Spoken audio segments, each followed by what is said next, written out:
Yes, things are hard. Yes, life comes our way. Yes, things happen, but you have to believe that God is ultimately in control and he's going to get you where you need to go, no matter who, what, where, when, why tries to stop it. If God spoke it into existence, nobody's going to circumvent it.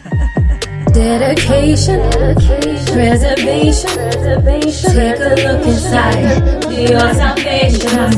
Do every good work, it takes patience, like a butterfly.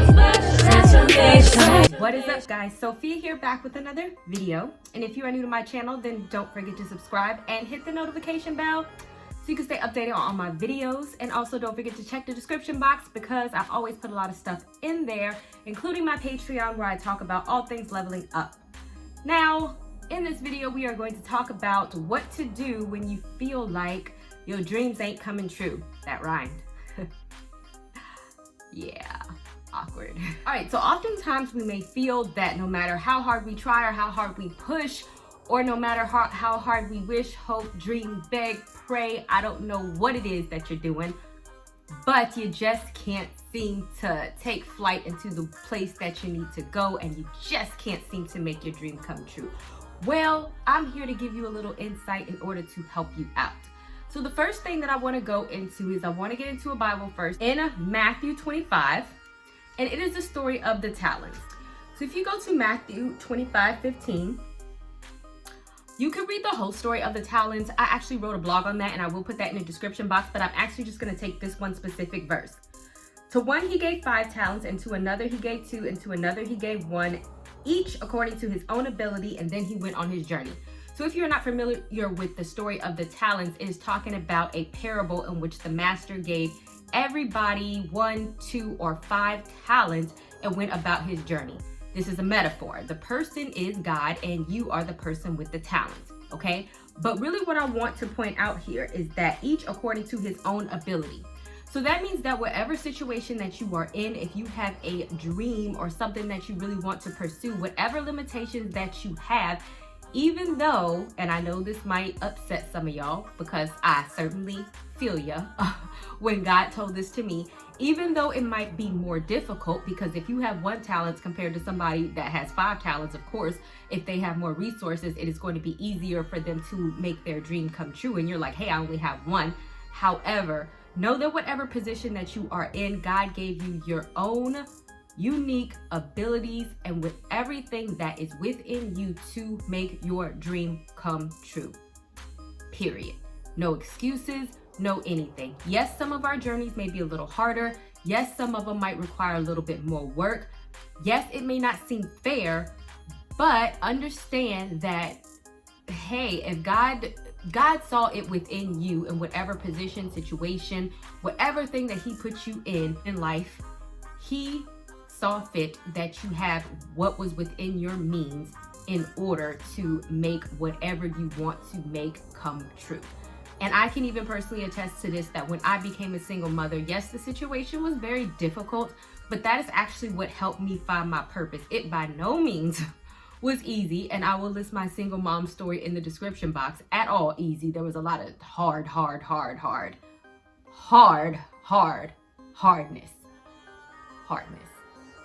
But ultimately, that situation is what made me stronger, and pushing through is what made me stronger. And so that is when we're going to get into the story of Joseph, just so you can kind of see some parallels in what I'm talking about, in case some of y'all are like, Sophia, forget you, screw you, I'm clicking off, I don't want to hear this nonsense.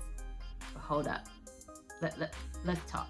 All right. So going into the story of Joseph, we're actually going to start from Genesis 37. And of course, as always, I'm always going to encourage you to read the whole story in its entirety because I'm only going to take snippets here to basically prove my point. So summing up, when it comes to Joseph, where we're going to start is that Joseph had a dream given to him by God, and he had the gift of dream interpretation. Joseph ran his freaking mouth to his family and to his father, and this is what excited jealousy among his brothers. And we see that in if you go to Genesis 37, 6-9. So after he told his brothers about the dream, and basically the dream was that his brothers and his fathers was going to bow down to him and he was going to be like way up here. So basically this obviously made them mad, And they said in verse 8, are you actually going to reign over us? Are you actually really going to rule and govern over us as your subjects? So they hated him even more for telling them about his dreams and for his arrogant words. So it wasn't that Joseph intended to be arrogant, but he just ran his mouth too much.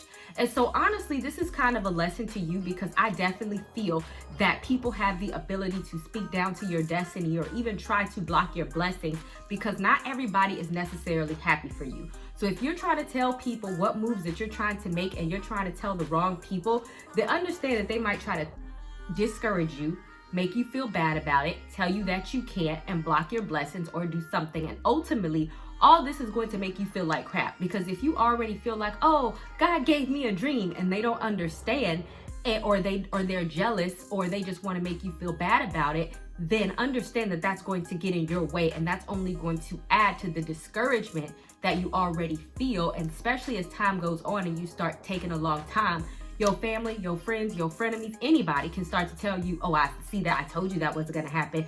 See, you sit up there wasting your time and blah, blah, blah, blah, blah. And all of this is basically speaking down to your destiny and ultimately getting in your way, and it could stop you from pursuing your dreams. So just know, just because God gave you a dream, that is not for you to go and tell everybody. Sometimes that is just meant to be between you and the good Lord. And then because Joseph's family was jealous, they actually sold him into slavery. And yeah, because he ran his mouth. This is where Joseph would have the one talent, right? Because if you think about it, Joseph was kind of in a place where he was in prosperity with his old family. He was in like a completely wealthy family. Now his brothers got jealous of him, sold him into slavery, and now he is a slave, and now he is the individual with one talent. And this is what I was talking about in terms of, if God wants to see it past your dream, then you just have to be faithful you just have to be faithful where you are with what you have, no matter what position that you are in, and know that God is going to bless you or help you out in the process. So we see that if we go to Genesis 39:2, and this is when Joseph was a slave, right? And it says, now his master saw that the Lord was within him, and the Lord caused all he did to prosper in his hand. Joseph pleased Potiphar, that was his slave master, and found favor in his sight, and he served him as his personal servant. He made Joseph overseer over his house, and he put all that he owned in Joseph's charge. Now that sounds great, right? But there's few things that I want to point out here. A, even though Joseph saw some level of success, Joseph was still a slave. Remember in the past verse, the dream that he saw was that he was going to be ruling over everybody. Not that he was going to be ruling over the slaves, because he was a slave, and not that he was going to be serving under other people, right? So it's like, whatever your dream is, don't take minimal levels of success thinking, okay, I can't reach the epitome level of success because this is the place that I am in. So therefore, I might as well take the bits and the pieces that are given to me, because this is not a bad place. No, it's not the best place, but I might as well just settle here. No, don't do that. Because if it's not your dream, if it's not the dream that God gave you, then you're not going, then either he's going to push you into that area, and I have a blog on that. He's gonna be like, no, you're getting too comfortable, let me push you, or you're gonna settle into mediocrity, and you're going to miss out on the wonderful blessings that God has. And even in the case of Joseph, it's like, be faithful for where you are. Yes, you might not be at the top of where you want to be, but you could still make some type of progress and do good there, right? And even in this specific situation, because it was not the place that God had ultimately intended for him, and he was still somebody's slave, guess what happened? You're a slave, and somebody else is always in control over what you're doing. So then Potiphar's wife was attracted to Joseph, and she wanted to have sex with him, and he was like, no, I'm good. And so she accused him falsely of rape and had him thrown in jail.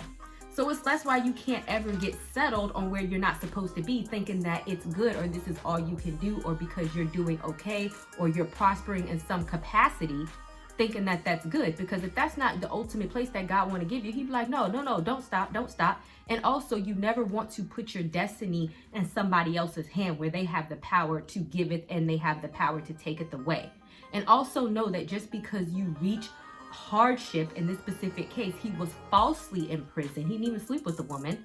Know that just because you reach stumbling blocks or hardship, whatever the case may be, that it all works together according to God's plan for those who love him and are called according to his purpose. So if you know that your dream is your purpose, whatever blocks that you're stumbling into, all things are going to work out for the greater good. You know that, or you should. Don't look at what you see and think because it is not working out exactly to ...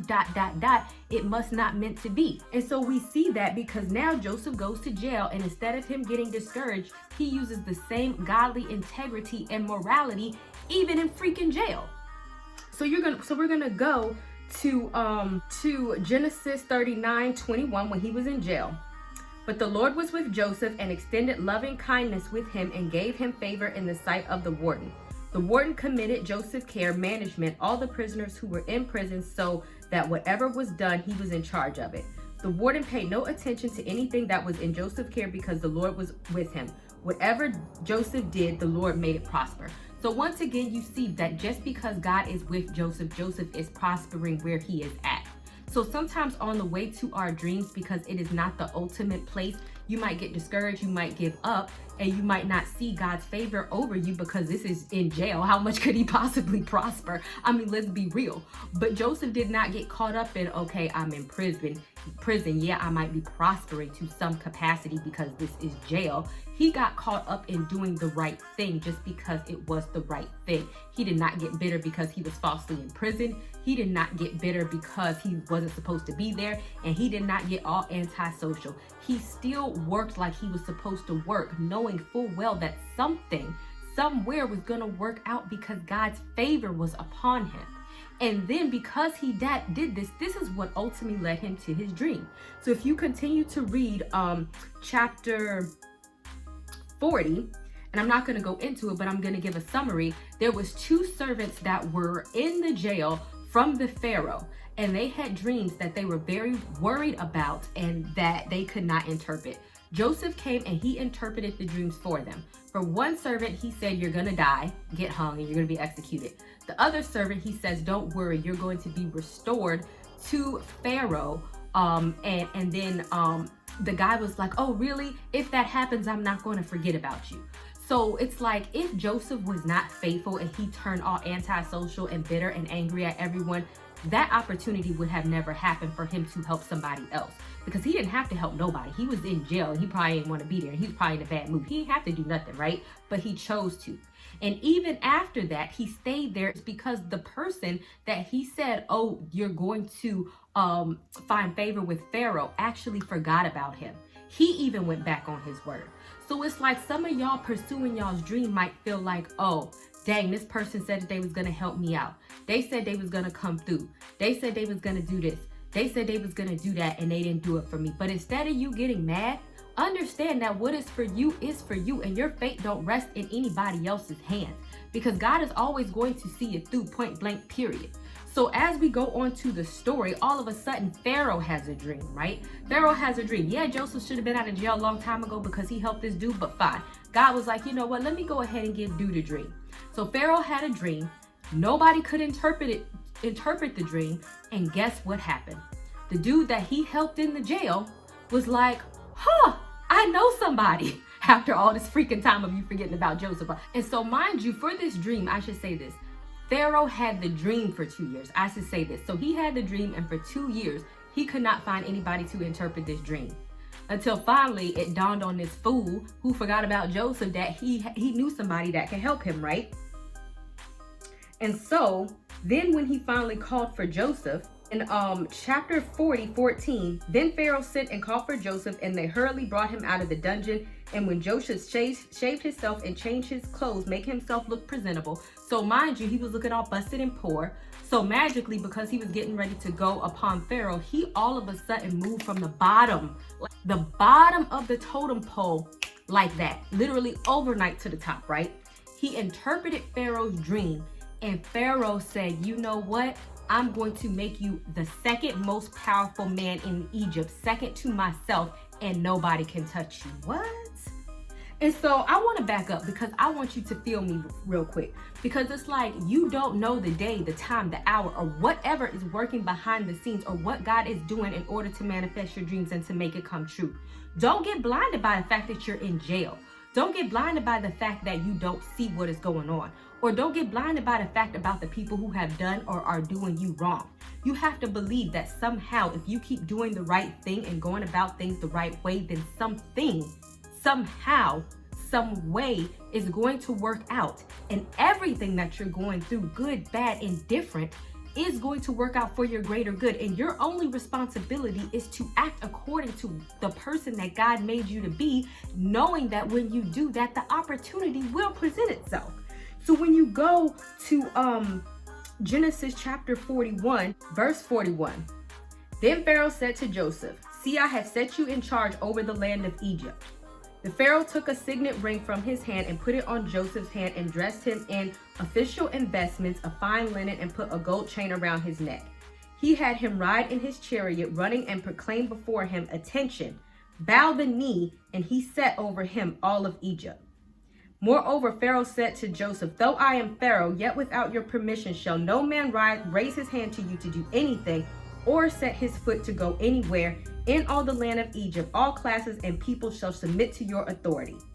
Then Joseph gave him all this stuff. He gave him a wife. So at this point, Joseph was lonely. He didn't have no sex. He didn't have nobody to comfort him. He was in jail looking all nasty and busted and not shaved. And overnight, he became the second powerful man in Egypt because God had a plan all along. The plan was not for him to be prospering as a slave under somebody, right?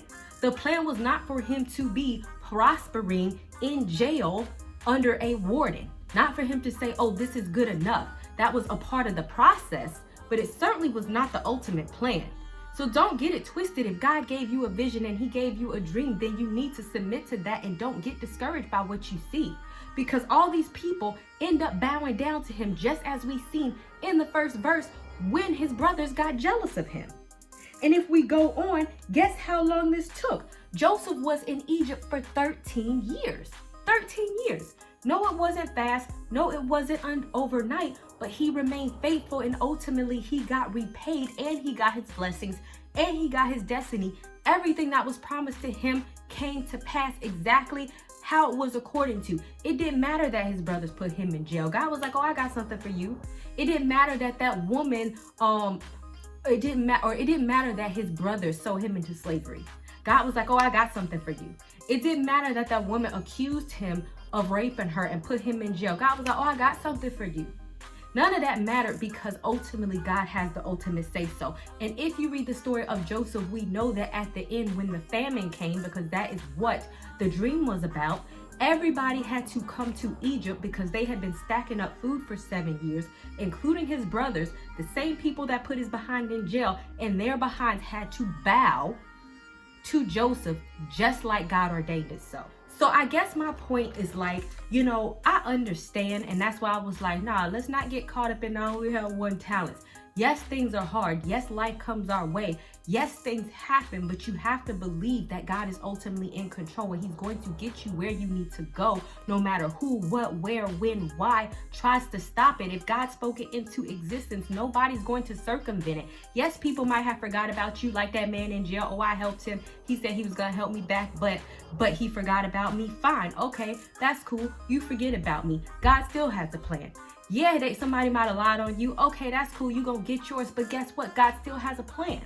Yeah, somebody might have sold you into slavery or tried to betray you or stab you behind your back. That's cool. God still has a plan. Don't let anybody discourage you for what you're trying to do. Your only responsibility is to remain, just as Joseph did, faithful, acting God-like in all ways, and allowing God's favor to touch you no matter where you are and what situation that you are in, knowing that it's all going to work out in exactly as he gave you that dream in your head. Yeah. All right, guys, that is about it. Don't forget to subscribe to my channel. If you're feeling what I'm saying, don't forget to share the video. And also, I would love to hear your comments on this. Do you guys have dreams that you feel are just so far ahead and everything keeps getting in your way and that you're never going to attain? Did this message help you out? Why or why not? All right, I will see you guys another day, another time. Y'all deuces.